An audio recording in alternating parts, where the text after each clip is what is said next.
अगर वीडियो अच्छी लगे तो चैनल को सब्सक्राइब करें और अगर अंधभक्त हो तो निकल। ड्रीम गर्ल्स के नाम से मशहूर हेमा मालिनी ये बहुत बड़ी अंधभक्त हो गई हैं जब से इन्होंने भाजपा ज्वाइन की है। हाल ही में इनका एक बयान बड़ा वायरल हुआ था जिसमें उन्होंने कहा था कि पूरी दुनिया प्रधानमंत्री नरेंद्र मोदी की तरफ देख रही है और उनसे कह रही है कि यूक्रेन और रूस का युद्ध सिर्फ आप ही रुकवा सकते हैं, जाइए और डांटिए। ऐसा लग रहा था कि यूक्रेन नरेंद्र मोदी जी की मौसी का लड़का है और रसिया उनके चाचा का लड़का है और वे डांटेंगे और चुपचाप किनारे बैठ जाएंगे ये दोनों। खैर, इस बयान को छोड़ते हैं, अब एक और नया बयान आ गया है और इस बार इन्होंने पंगा जरा गलत ले लिया है। किससे लिया है पंगा? राखी सावंत से। राखी सावंत पर इन्होंने तंज कस दिया, जिसके बाद पलटवार तो होना ही था और उस पलटवार में राखी सावंत ने नरेंद्र मोदी जी को भी लपेट लिया। पहले आपको सुनवाते हैं कि हेमा मालिनी ने राखी सावंत पर क्या तंज कसा है, देखिए इस वीडियो को। मथुरा से चुनाव लड़ने की चर्चा है। अच्छा, बहुत अच्छी बात है।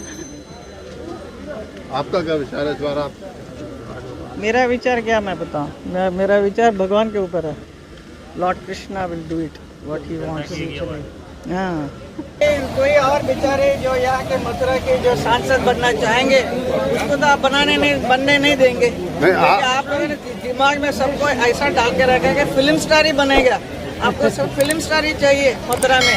नहीं, कन्हैया जी ने भक्त चाहिए। कल राखी सावंत का भेज देंगे।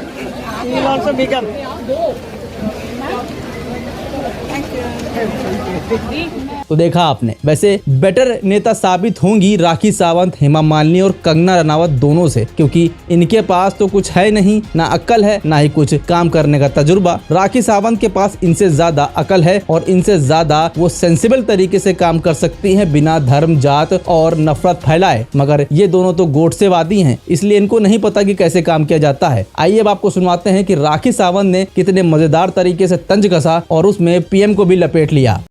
माननीय हेमा मालिनी जी ने कह दिया। जी दोस्तों, मैं बहुत शुक्रगुजार हूँ मोदी जी की कि वो एक समाज की जिम्मेदारी मेरे कंधे पर देना चाहते हैं। मैं तो बचपन से ही समाज सेवा करती आ रही हूँ। थैंक यू मोदी जी कि आपने मुझे उस लायक समझा कि आप मेरे कंधे पे सारी जिम्मेदारियां डालना चाहते हैं और इस बार चुनाव में मुझे खड़ा कर रहे हैं।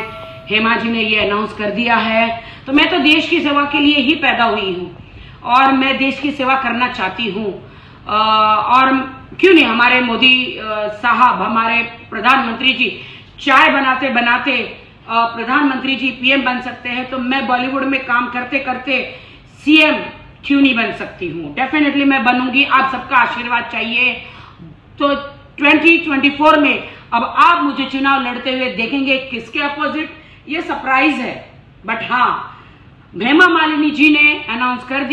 तो सुना आपने किस तरीके से राखी सावंत ने कहा कि जब नरेंद्र मोदी जी चाय बेच कर पीएम बन सकते हैं तो मैं बॉलीवुड में काम करके सीएम क्यों नहीं बन सकती? बिल्कुल बन सकती हैं। देश लोकतांत्रिक है, कोई चुनाव लड़ना चाहे लड़ सकता है, हर एक को अधिकार है। लेकिन हेमा मालिनी ने जिस तरीके से तंज कसा राखी सावंत पे, ऐसा लगता था कि उनकी नजर में राखी सावंत कुछ है ही नहीं, उनकी कोई हैसियत ही नहीं है। जबकि अगर देखा जाए तो मथुरा में ये सांसद बनी तो क्यों बनी, क्या विकास का काम किया, क्या कार्य किए, अगर इनसे लिस्ट मांग ली जाए अगले बगले झांकती फिरेंगी, मगर अनभक्ति में लीन तो फिर क्या कहा जाए। आपकी क्या राय है इस पूरी खबर पर हेमा मालिनी को लेकर? हमें कमेंट सेक्शन में जरूर बताएं कि आपको भी लगता है कि राखी सावंत बेटर नेता साबित होंगी हेमा मालिनी से, तो अपनी राय जरूर दें और साथ ही चैनल को सब्सक्राइब करके नोटिफिकेशन बेल जरूर ऑन करें। हमें आपके सपोर्ट की जरूरत है, सपोर्ट देते रहें। वीडियो को लाइक, शेयर और कॉमेंट करना ना भूलें। तो भैया अंधभक्तों वाला काम मत करो, तो चैनल को सब्सक्राइब कर लो और नोटिफिकेशन बेल जरूर ऑन कर देना।